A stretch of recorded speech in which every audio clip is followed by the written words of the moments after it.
है। सब्जी में मोनोक्रॉपिंग, अभी हम लोग अनाज में मोनोक्रॉपिंग देखा, एक फसल को उगाना। अब हम सब्जियों में बात कर रहे हैं मोनोक्रॉपिंग पैटर्न में, ठीक है। सो सब्जियों में सबसे पहले ज़रूरी होता है फील्ड पर बेड पर फसल को उगाना, ठीक है।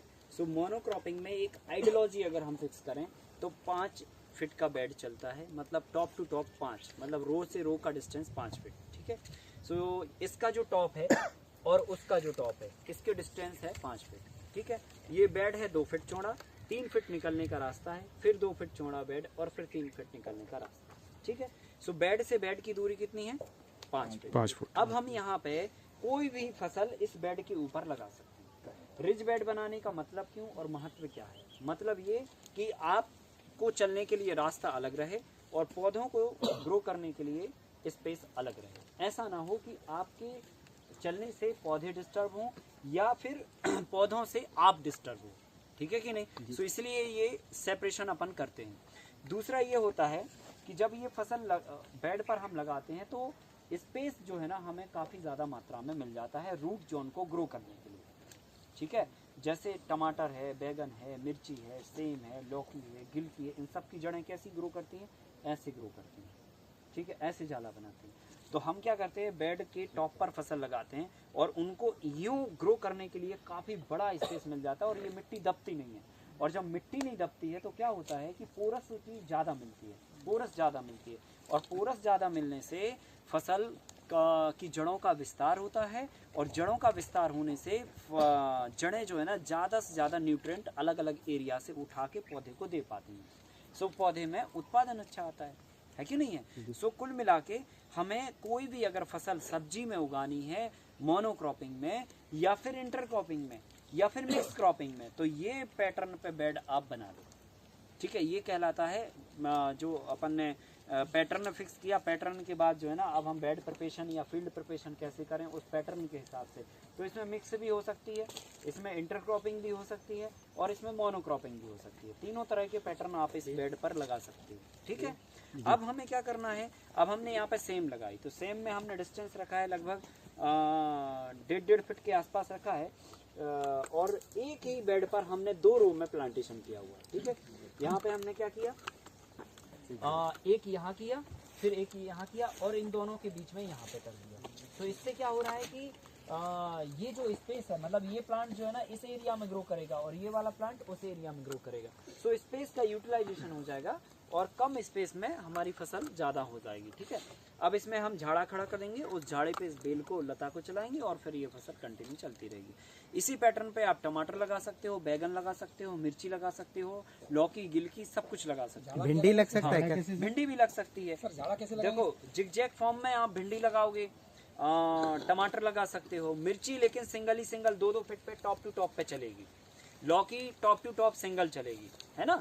जो फसलें की लताएं ज़्यादा फैलती हैं वो केवल एक ही बीज लगेगा टॉप पे 2-2 फीट के अंतर से, और जिनका जाला कम फैलता है वो जिगजैग फॉर्म में डबल रो में हम कर सकते हैं, है ना। मिर्ची का जाला बराबर फैलता, बैगन का जाला बराबर फैलता, टमाटर उतना ज़्यादा नहीं फैल पाता, सो जिगजैग अपन लगा सकते हैं और उसको हम स्टैंड भी करते हैं टमाटर को, तो स्पेस ऊपर भी मिल जाता है उसको साइड में फैलने की बजाय। मिर्ची को स्पेस तो साइड में ही फैलेगी, ऊपर नहीं फैलेगी, सो इसलिए उसको जिगजैग नहीं लगाएंगे।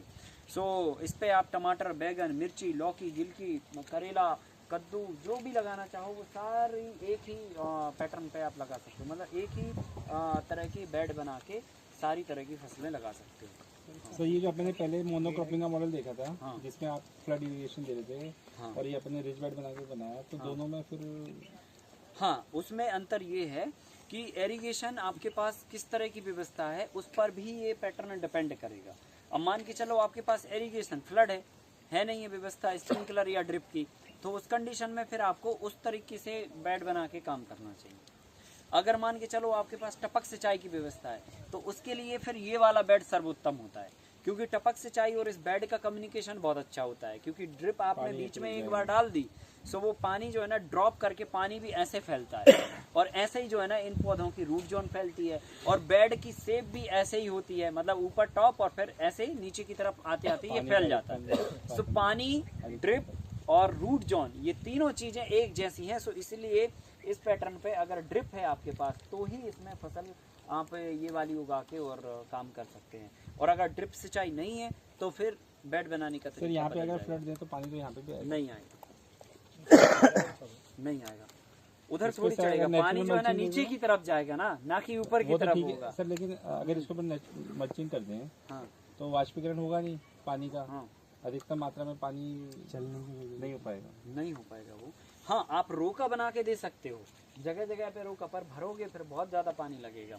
सो हम फिर ऐसा करें क्यों, हम भाई बेड बनाएं और दूसरी रास्ता से काम करें। अगर फ्लड इरिगेशन है तो उसका तरीका ये है कि भाई आप 1 फीट चौड़ा बेड बनाओ, फिर आधा फीट चौड़ी नाली रखो, फिर 1 फीट चौड़ा बेड बनाओ और आधा फीट की नाली में आप पानी बहाओ और दोनों एक तरफ 1-1 फीट के अंतर पे जो रो है उस पर आप फसल लगाओ। ऐसे कर सकते हो फिर। और 3 फीट निकलने का रास्ता ऐसा छोड़ो, फिर उसका पैटर्न अलग हो जाएगा।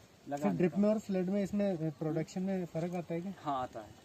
ड्रिप में क्या होता है ना, एकदम फोर्स से पानी पौधे को नहीं मिलता, इसमें स्लोली पौधे को पानी मिलता है। सो उसका फर्क पड़ता है मैक्सिमम। लगभग 1 से 1.5। वो तो देखो अगर पानी अगर अच्छा मिलेगा तो पौधे की प्रोडक्शन कौन सी नाली? वो आधा फीट नाली, आधा फीट बेड 1 फीट, फिर नाली आधा फीट, फिर नहीं पहले 1 फीट बेड, फिर आधा फीट नाली, फिर 1 फीट बेड, फिर 3 फीट रास्ता निकलेगा। तो इसमें पानी कितने दिन में देते हैं? डेली मतलब डेली थोड़ा थोड़ा आधा पानी में